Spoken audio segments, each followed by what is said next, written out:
어디를 다녀왔냐면요, 예전에 폐차란 물건이 어떻게 변했는지 정말 코앞에 바다라고 해가지고 대항력이 있는 것 같아 보이긴 하지만 법원에서 대항력에 대한 이야기를 전혀 하고 있지 않기 때문에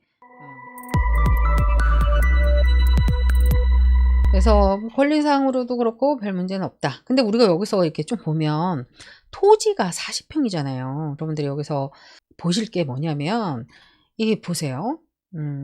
여기 보면 여기도 좀 나와 있지만 일반 상업지역이에요. 일반 상업지역인데 이걸 조금 더 자세히 보려고 하면 토지 이음 지도를 한번 클릭을 해보시면 이제 이 토지에 대한 이야기를 많이 하고 있는 곳이에요. 자, 토지 이용 계획 열람을 한번 눌러볼게요.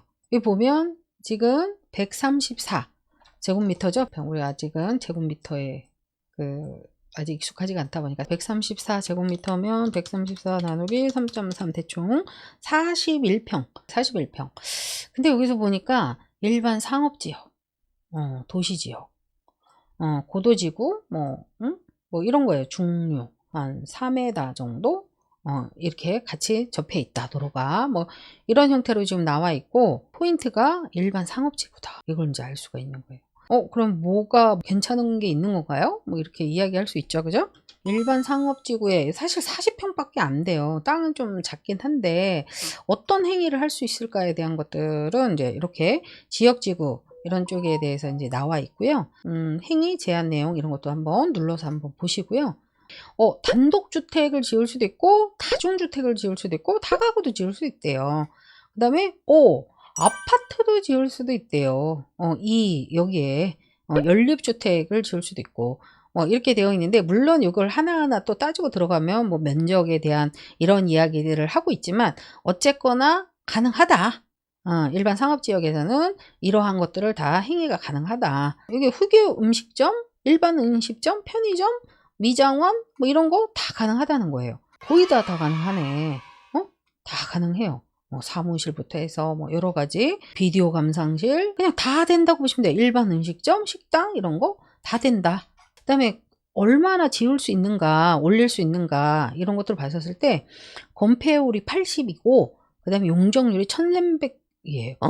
그림도 보면 거의 다 면적을 안 칠 수가 있고 높이도 1300% 굉장히 위로 높일 수가 있어요. 이게 이제 여러 가지 기준으로 이제 따져서 해야 되겠지. 여기다 뭐 설마 뭐 100층을 올릴 수 있을까요? 그건 아니고 용적률이 1300이라는 건 굉장히 높게도 올릴 수도 있다. 그래서 내가 웬만큼 지을 수 있는 거는 뭐 5층, 6층 이런 거는 지을 수도 있다라는 거예요.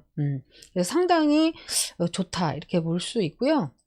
뭐 층수, 높이 제한 이런 것도 이렇게 나와 있고요. 고도에 대한 제한은 좀 있네요. 이거는 뭐 이렇게 있는데 우리가 여기다 뭐 수십 층을 짓지 않는 이상 굳이 뭐 이런 생각은 굳이 없어도 될 것 같습니다. 자, 그 다음에 이런 건축선 이런 것도 있고요. 도로에 대한 조건 이렇게 있죠. 우리가 아마 이게 4m 정도 이렇게 접해져 있을 거예요. 이렇게 돼 있고 선생님 이것도 저것도 동해시 건축조례가 있네요. 이걸 갖다가 한번 클릭을 해보면 법령 정보 이렇게 들어가가지고 또 이 동해시 조례에 대한 건축 조례에 대한 내용들이 쭉 있습니다. 한번 쭉 읽어보시면 이 지방자치제마다 조금씩 틀려요. 실제적으로 얘네들 면적이나 그런 건폐율, 용적률, 그 다음에 도로선 이런 것들이 어떻게 되는지 한번 알아보시고 선생님 저는 제가 직접 지을 것도 아닌데 잘 모르겠어요. 이렇게 얘기를 하면 이 동해시 쪽 시청 이런 데 앞에 건축사 사무실들이 있어요. 거기에다가 이 주소지를 갖다 이야기를 해서 혹시 몇 층까지 면적은 어느 정도까지 지을 수 있나요? 라고 물어보시면 그 사람들이 이렇게 안내를 해줍니다. 그래서 다시 한번 돌아가 보면 현재 사진에는 지금 2층밖에 없잖아요. 그죠? 아까 용적률이 1300이라고 그랬어요. 더 올라갈 수 있어요? 없어요? 더 올라갈 수 있다. 새로 지으면. 만약 리모델링 차원에서는 이제 조금 대수선 형태로밖에 이제 고쳐지지 않겠지만 만약에 신축으로 접근을 한다고 하면 더 높일 수도 있다라는 게 우리가 이제 보여지는 거죠. 그렇게 되어 있고 그다음에 여기서는 이제 장점이 뭐였냐면 여기 지금 데크로 보이는 이쪽이 시유지 땅이었어요. 그래서 그냥 서비스 형태로 쓰고 있는 그런 부분이었던 거죠. 그래서 만약에 신축을 할 경우에는 저기를 약간 주차장 뭐 저걸 TUG 쪽에다가 물론 이제 허가를 받고 일정량 뭐 연세를 낸다든가 이렇게 돈을 내야 되겠죠. 하지만 뭐 얼마 비싸지 않으니까 그렇게 되고 그냥 주차장으로 활용을 할 수가 있는 거죠. 내 건물 옆에. 보세요.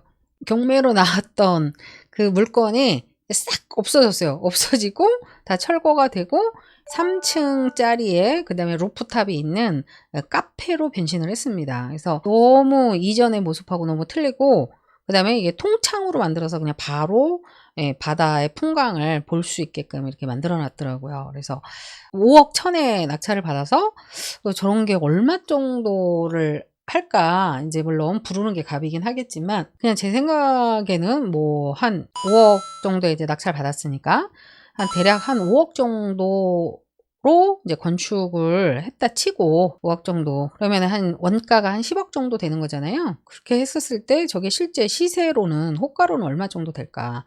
제가 봤을 때는 한 20억 가까이 이상 되지 않을까에 대한 생각입니다. 제가 이제 알고 있는 그 범주 안에서 그 시세, 그 동네의 시세를 알아봤었을 때. 그래서 뭐 시세 차익으로만 이제 물론 세전이긴 하지만 거의 10억 정도의 뛰기가 되는 그런 건물로 보여서 엄청 보면서 배가 아프더라고요.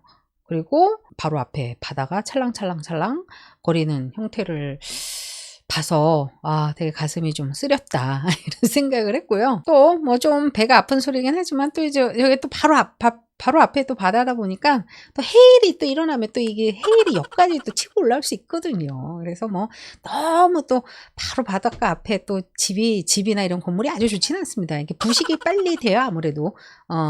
그죠? 예, 바닷바람이나 이런 소금기에 의해서. 그래서 좀 배 아픈 소리를 해봤고요. 어쨌거나 제가 복귀한 물건에 저렇게 변화할 수 있는 거에 대해서 깜짝 한번 놀랐고 진짜 다시 한번 제가 반성하는 계기가 됐습니다. 하여튼 여러분들도 인생에 정말 괜찮은 물건을 한번 만나시길 제가 응원하면서 다음에 더 멋있는 물건으로 다시 돌아오겠습니다. 안녕.